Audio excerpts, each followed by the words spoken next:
We have an amazing speaker today. We're very grateful that Oliver Traldi agreed to speak for us. He is at the University of Tulsa Honors College, and he works on the intersection of, if I understand this correctly, on the intersection of ethics and epistemology.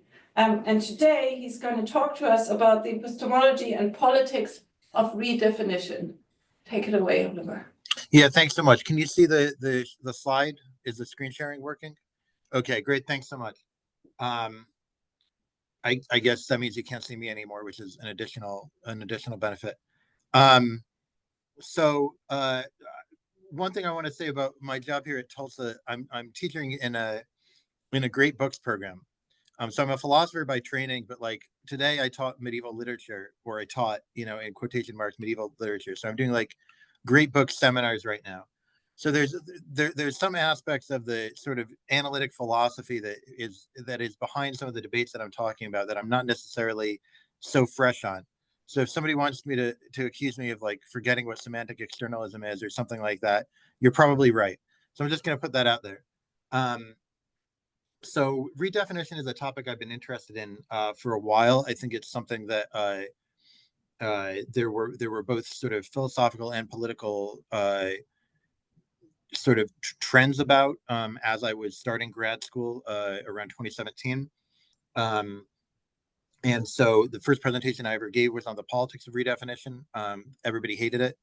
In general, every talk I've given about this, everybody has hated it. So if you hate it, just think you're in a long tradition of hating this talk in the various forms it's had.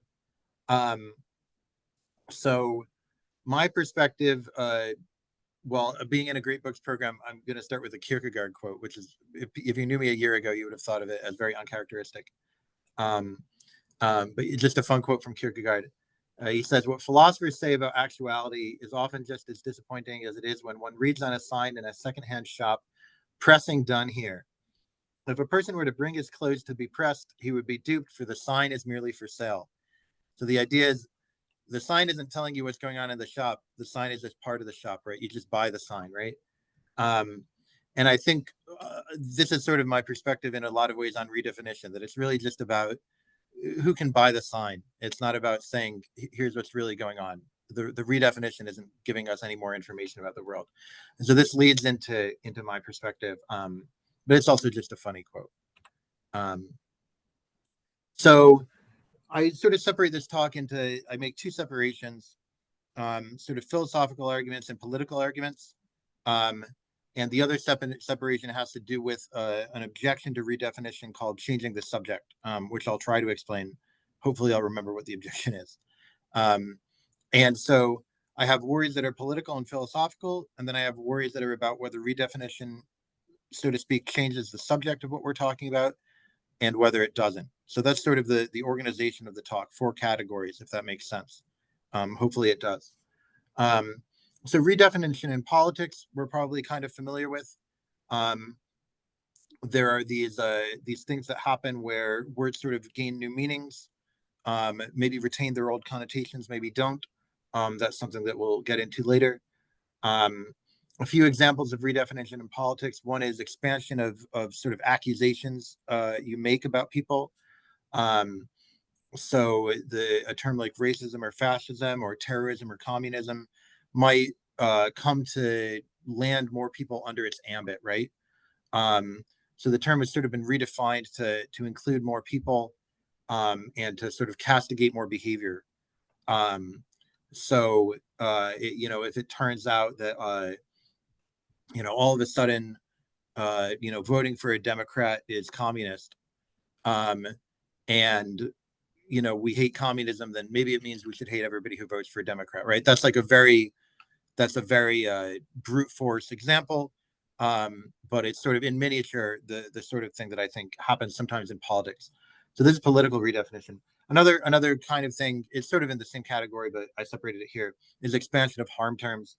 And it's not always clear. Sometimes these are just metaphors, and sometimes they seem like genuine expansions of harm terms. But so like a phrase like doing violence, right? You might say, Oliver, your paper like did violence to this community. None of my papers are important enough to do that, but you know, if they were, you would accuse me of doing violence to this community.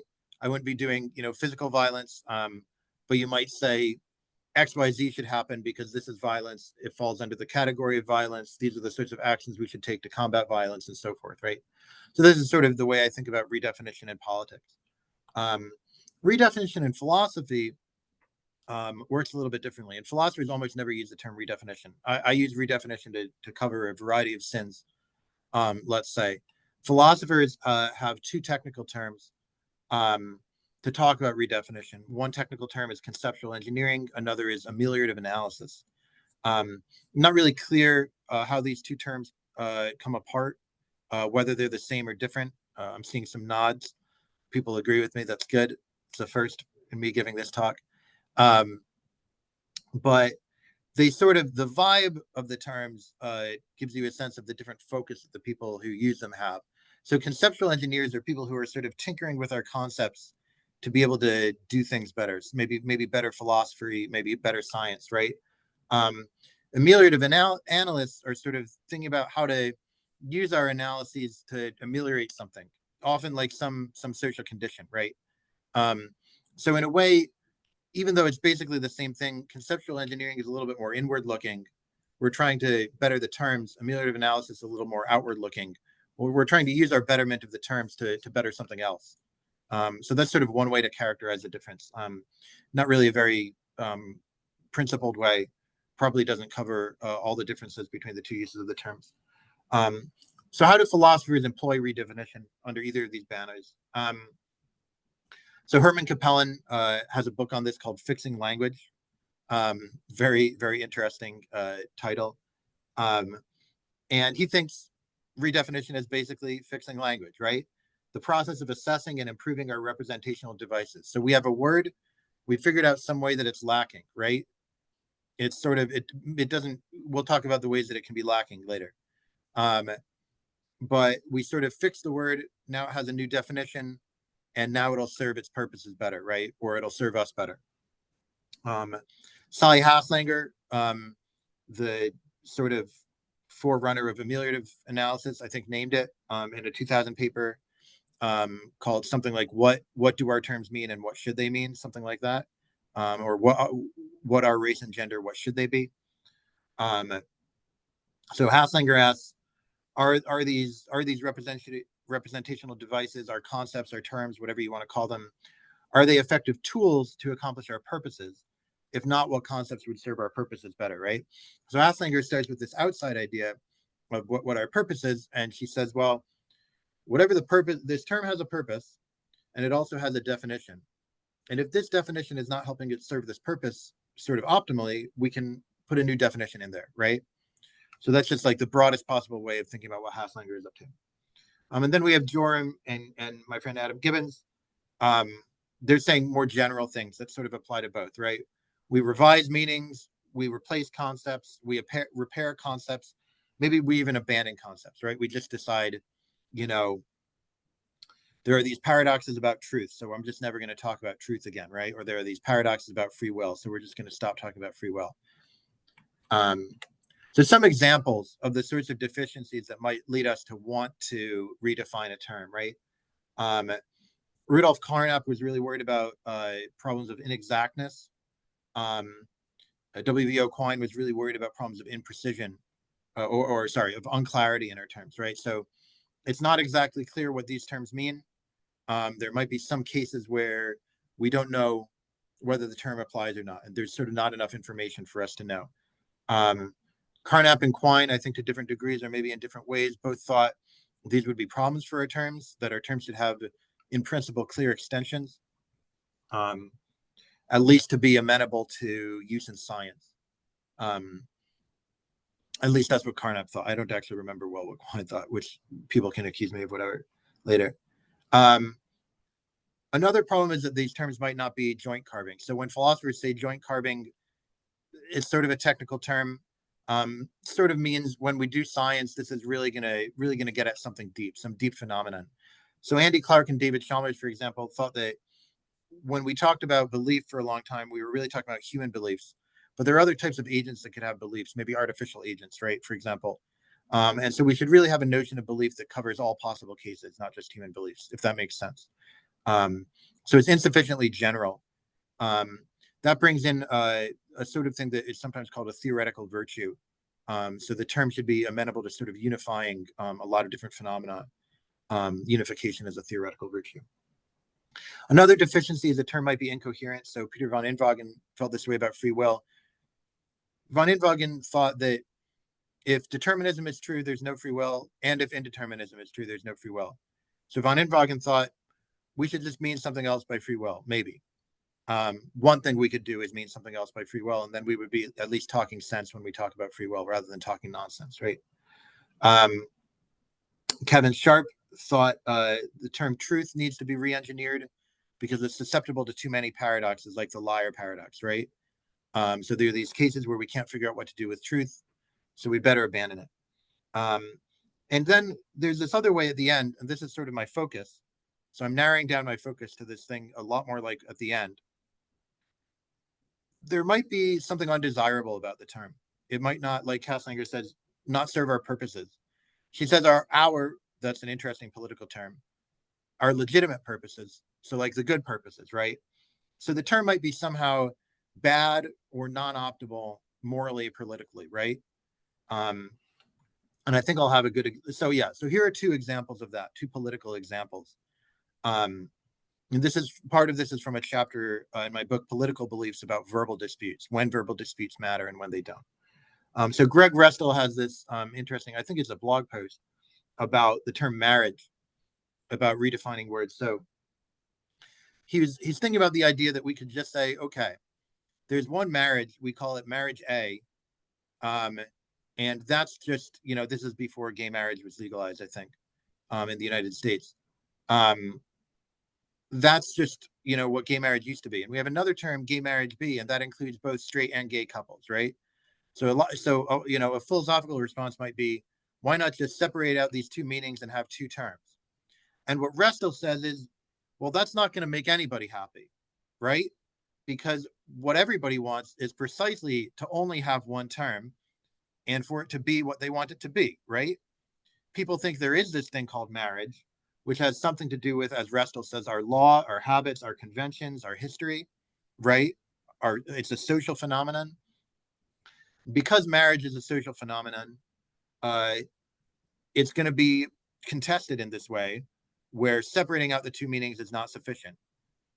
One side wants marriage to mean this one thing, and the other side wants marriage to mean or be this other thing. And so we really have to re-engineer the term in one direction or the other to resolve the political dispute, right? So that's what Restall thinks. So to me, I think of this as being like, it has something to do with our actions, right? I don't know what a history and a future, people say stuff like that. I don't know what it means. To me, what's important is it has something to do with the actions we take, how we treat people. And adding in a new term is not going to resolve the question of how to treat people. What would resolve the question of how to treat people is whether we know that they're married or not, if that makes sense. So I think that's what Restall is saying here. That makes a certain amount of sense to me. Another example, Kate Mann on misogyny in her book Down Girl. So she thinks the term misogyny, she says, plausibly has a certain conceptual role to play of picking out these really hostile and noxious facets of gender-based oppression. She thinks it's a suitable name for a potentially potent problem facing women. Or to get rid of the term would remove a suitable name, right? Or to leave it with its old definition. And she says there's no relevant alternatives. What other English words express similar and similarly morally weighty concepts that are particular to gender, that should say? The term sexism may initially spring to mind, but to her ear, it lacks misogyny's hostile flavor, right? Okay, so we're getting a lot of interesting words in here. A word like role, a word like morally weighty, a word like flavor, right? So this gives a sense of how we pick what word to re-engineer, right?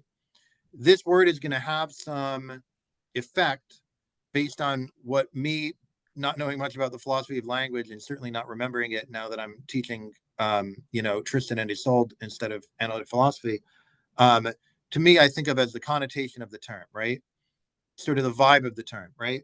So the vibe of the term and whether there are other terms with similar vibes determines what purposes we're going to be able to put it to, right? When we think about our legitimate purposes. If misogyny didn't feel bad, right? If it didn't feel like a bad thing, there would be no purpose re-engineering it, right? If it didn't have this so-called hostile flavor, right? And I think it's very interesting. She's talking about the paucity of relevant alternatives. Okay, if there was another word that felt as bad, maybe we'd say this other word meant what we're taking misogyny to mean instead of misogyny. Maybe we could keep misogyny with this current definition.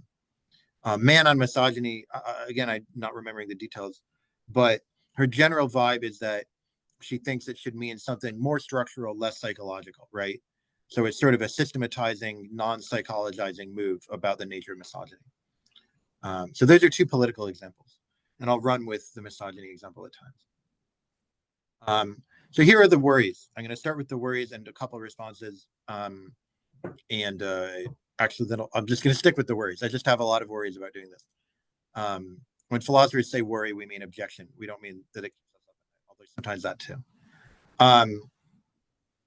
So the first kind of worry is called changing the subject. The basic idea of this worry is that the term meant one thing. Now you're saying it means something else. So we're actually just talking about two different things, right? If I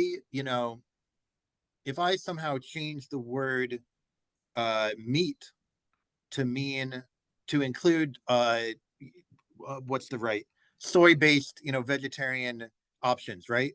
If I change the definition of the word meat to mean tofu, and now I get mad because somebody says you shouldn't eat meat. I say, well, what about tofu? They're going to say, well, I didn't mean tofu. I meant meat A, not meat B, right? So they're going to do precisely this thing that Restel thinks you can't do with marriage, but that I think you probably can do with marriage. I'll try to explain why later. Somebody else calls this the discontinuity objection, which I think is actually a better term. But the phrase changing the subject dates back to Strawson in 1963, who was objecting to Carnap and Quine when they were doing this about science, not about politics. And so that phrase has stuck around. And it's somewhat evocative. Analytic philosophers are not normally evocative. So when we have a good phrase, it sticks around. So there's a few ways to cash this out that Herman Capellan works through. One is that when we change the subject, we can't answer the original question. So we had an original question. There's some difficulty answering it using the term what it originally meant. Now we change the term, and it turns out we can answer the question.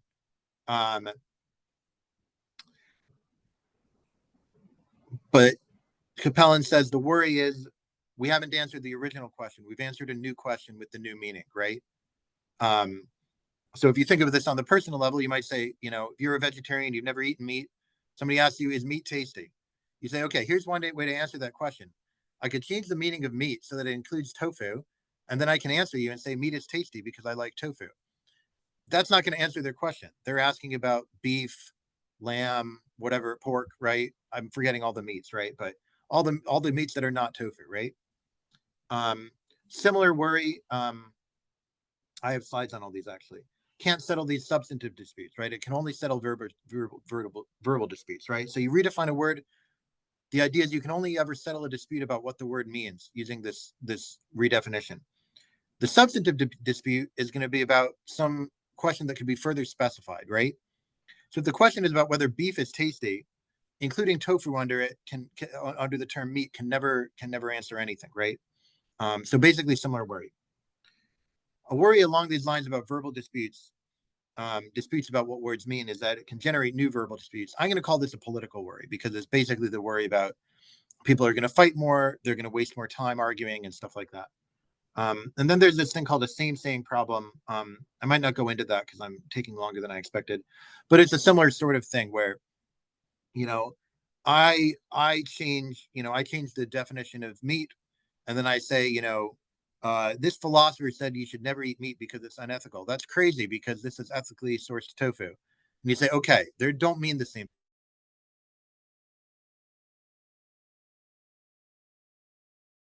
They're talking about something else. They're talking about meat A, right? You're talking about the term under its old definition. I'm talking about the term under its new definition. Does that make sense? Yes, no? Am I here? Sorry, I got a low bandwidth. You're back. You were gone for just a second. You're back now. Okay, just a second. It was probably just a second. Doesn't matter. I was probably saying something extremely silly. Okay, so here's an example I came up with. Failure to answer the original question. This is running with the misogyny example, not the meat example, which I just came up with. It probably has all sorts of problems. So person A says, it's hard to figure out this person's psychology. Are they a misogynist? Person B says, haven't you heard? Under the best available definition of misogyny, according to the smartest philosophers teaching at the best schools, you don't need to know a person's psychology to know if they're a misogynist, right?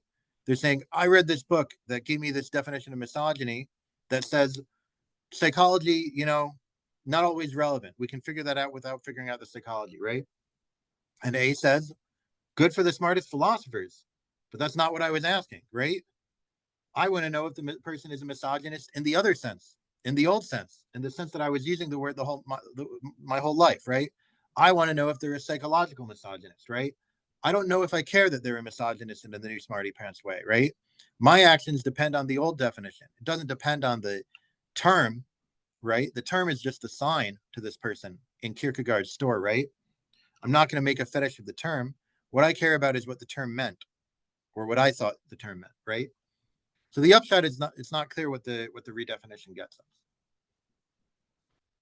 Now here's a riposte I sometimes hear. This is when people bring up stuff like semantic externalism that I've forgotten about.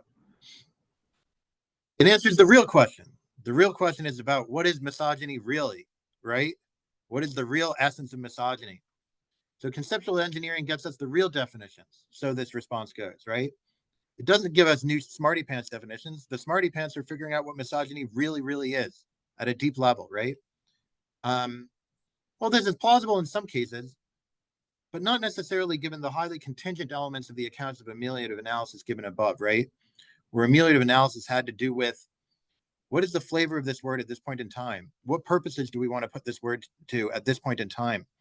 There's not going to be much cutting at the joints, right? If these elements are in play when we come up with our redefinition, right? Plausible, we'll just keep redefining this word to new purposes when the new political purposes come along, right? So I think this riposte is not plausible in the political case in particular. The second point is just what I just said, just another aspect of what I just said. This may help to explain why we can piece apart. So one question that I always get when I give this talk is, are you against all redefinition or just political redefinition? This may help to explain some aspects of why there might be a difference between redefinition in politics and redefinition in science, for example. But then even in science, when the old term is genuinely defective, when we're like it's incoherent or it doesn't mean anything, and the new one is genuinely joint carving, the old question, we might think the old question is sort of dissolved rather than answered, right? So you might think the old term free will, when you asked, do we have free will? Either the answer was just no, or the answer was that question doesn't mean anything, right? Because free will doesn't mean anything. So you might think if we're getting to the real definition, it's precisely because the old term was defective in a way that the old question was unanswerable or almost nonsense, right? This is getting me into aspects of philosophy of language that I know absolutely nothing about. So probably a lot of people will be able to explain why I'm wrong, but this is the way it seems to me, at least, right? Dissolving a question is not the same as answering it.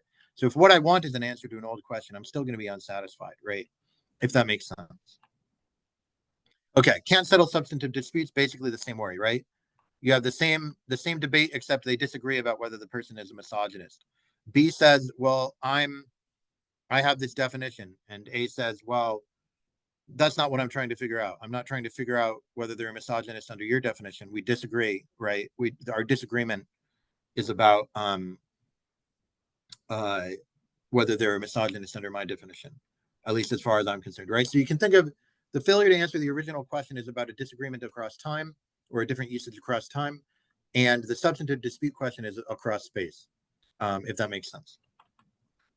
Okay, I'm not going to talk about the reports of past speech inaccurate because it's just another version of the same worry, and to me, it's the cloudiest one. Then we also have, this is the part of the talk when people usually get very mad at me. You have these political worries about changing the subject. If we take it for granted that this is changing the subject, right? This is still the part of the talk where we're taking it for granted that redefining words changes the subject. And I think there's just a slew of these worries that everybody acknowledges when I talk to them one-on-one, but never make their way into papers about this sort of stuff. So political agents lack the power to insist on new definitions. And in particular, like academic philosophers lack the power to insist on new definitions. So if ameliorative analysis is a political project, it's just one that, like, in terms of concrete politics, analytic philosophers absolutely lack the power to put into practice, right? We just don't, nobody cares what we think, right? Maybe a few deans here and there. But like, if you go to DC, nobody's going to say, what do the analytic philosophers think I should mean by this word? It's never going to come up, right? New definitions will be taken up in unequal or unfair ways. This is one that people often get mad at.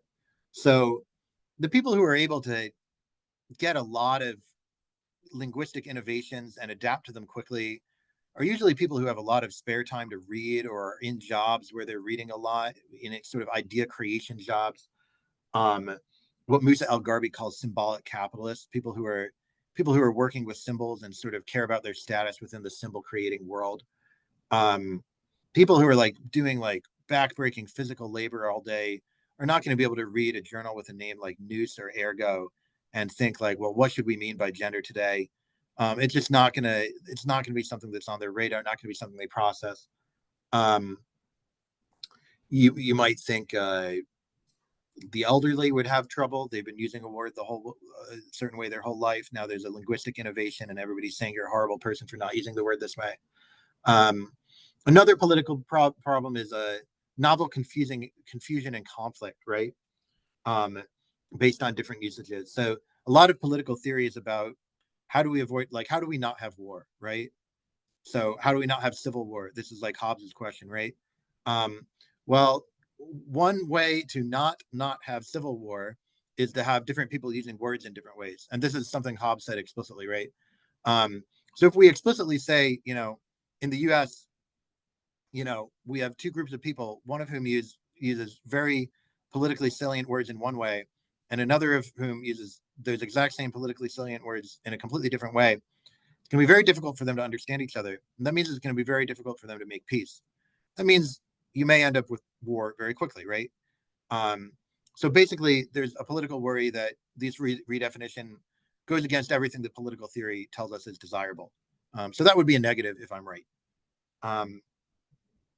Broadly speaking, even if there's uptake, even if there's broad uptake of new definitions, there can still be blowback against them. I think we saw this in the United States for the past 10 or 15 years, where there are linguistic innovations, but people don't actually like being told how to use words that they think they know.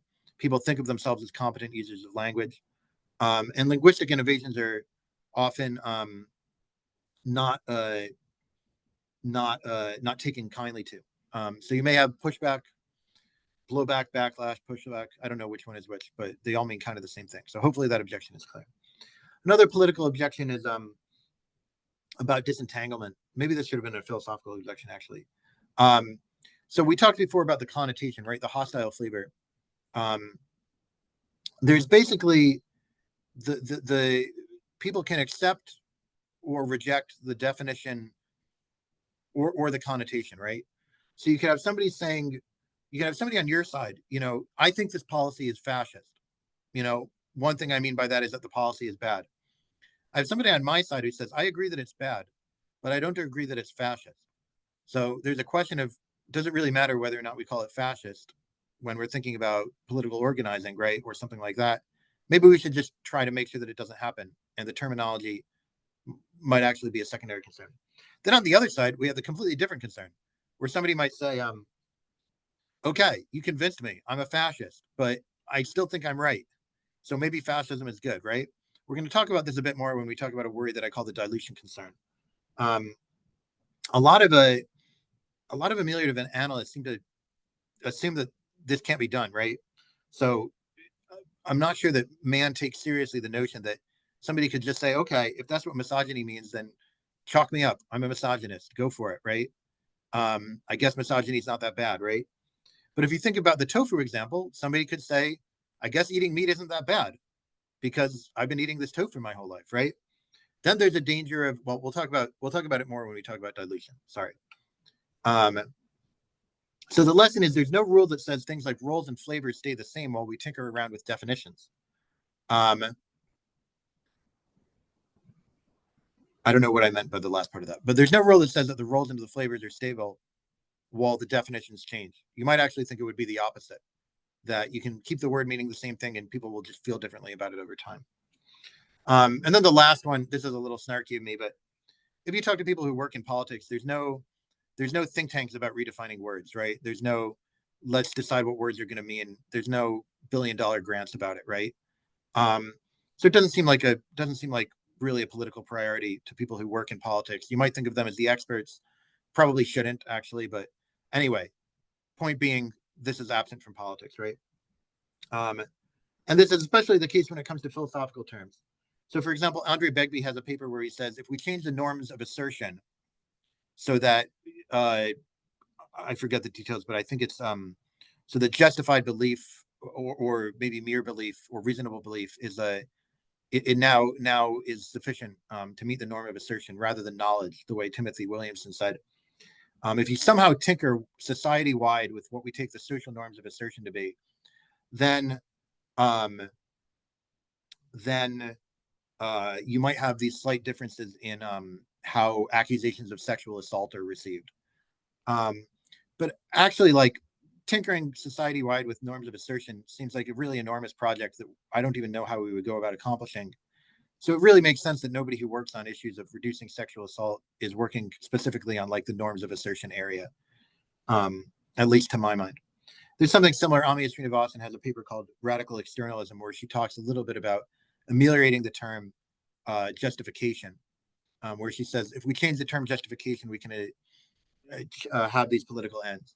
Just seems like anybody who's an expert in politics is not really working on the politics of internalism and externalism. It might be, it's an interesting topic for us.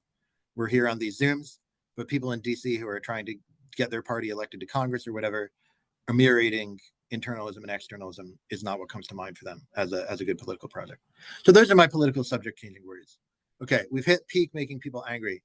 So it's going to be a little bit better from here on, hopefully, in terms of whether people are getting angry. Here's the part of the talk where I think I'm adding new stuff and the stuff I'm most interested in. So a lot of these things, I mean, my political worries there, a lot of that is from me. The worries about changing the subject go back a long way. There's a lot of literature on them. I want to have a more of like a dilemma argument, right?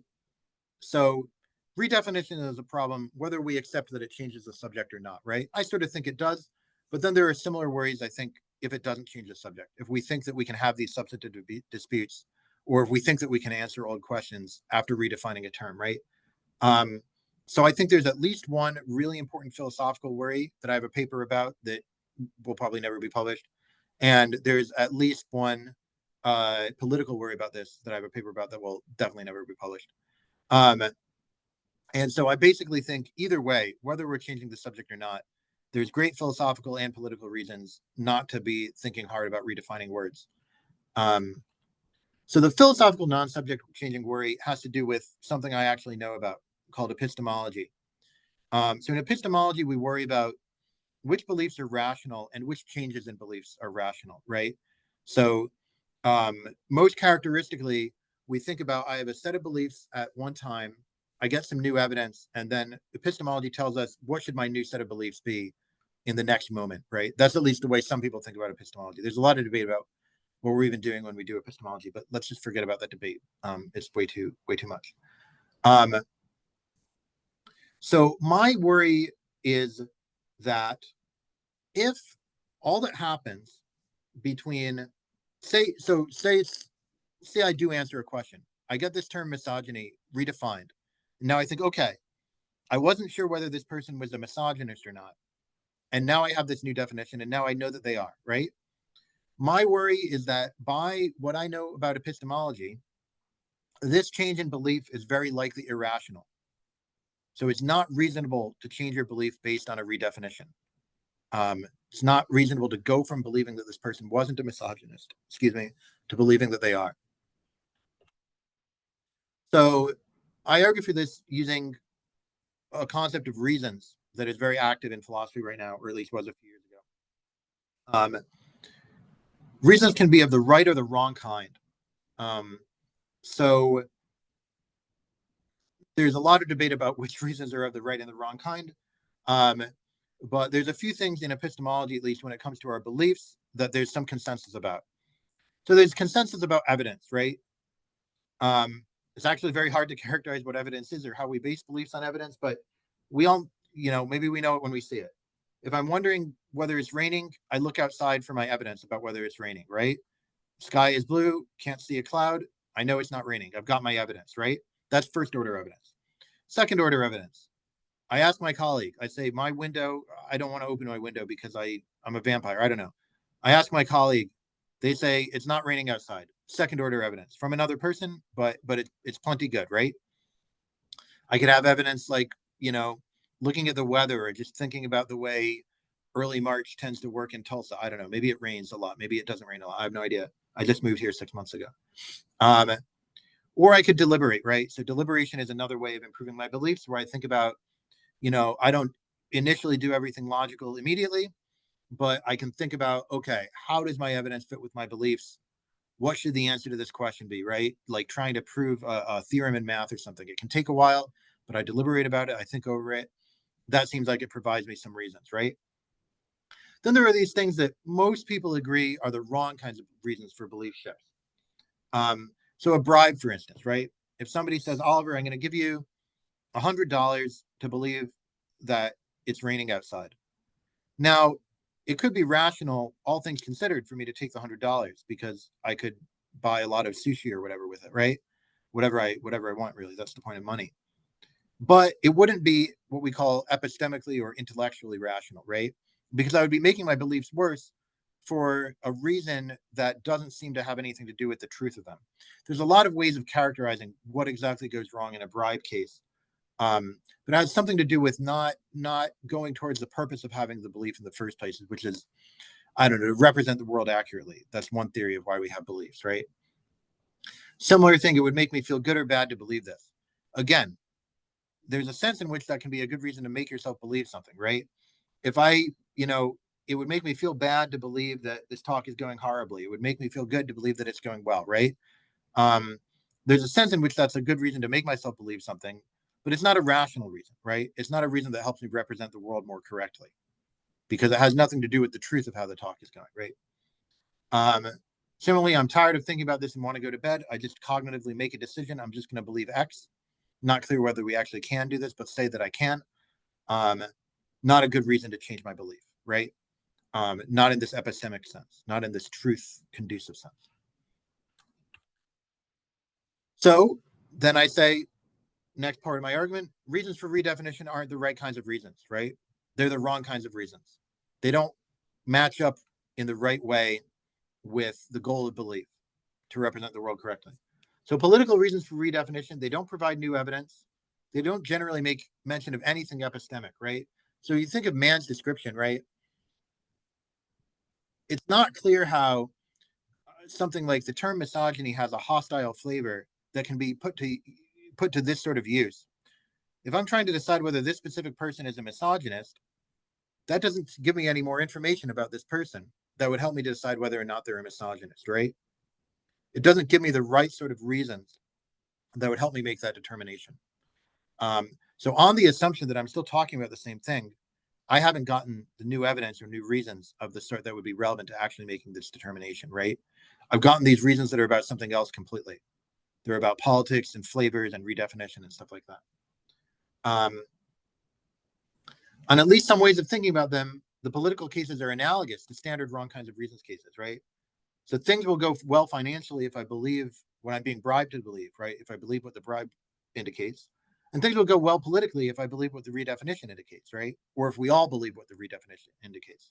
But things going well in the world, financially, politically, however, is not what determines epistemic rationality, right? It's not what determines whether my beliefs and my belief shifts are rational. So that's the essence of the argument, that these belief shifts based on redefinition are always going to be irrational. Now, depending on your reason for redefining words, might not be a sufficient argument. You might say, what's so bad about irrationality? I don't have a great answer to that. I don't know if I want one. But at least I think it's an interesting point. Some people at least will be concerned that we would be necessarily irrational if we're not changing the subject. Now, there's also a political worry that I think is under discussed. the idea that redefining a word can dilute it or water it down. I call this a non-subject changing worry because if we change the subject, we just say, okay, we're talking about something different now, right? We don't change the subject. We say, okay, actually, I agree with you. We're talking about something continuous, right? So the fascism I'm talking about now is the same as the fascism I was talking about last week. Then we have this worry that redefining the word dilutes it in some way or waters it down.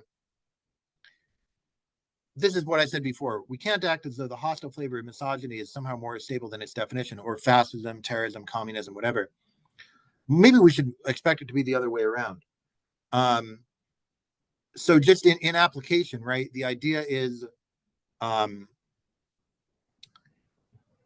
if fascism really is this thing, right, that includes a lot of stuff that is much more normal than we thought it did, somebody might say, I don't feel so bad about fascism anymore. Just like if we include tofu under meat, a vegetarian might say, I don't feel so bad about meat eating anymore, right?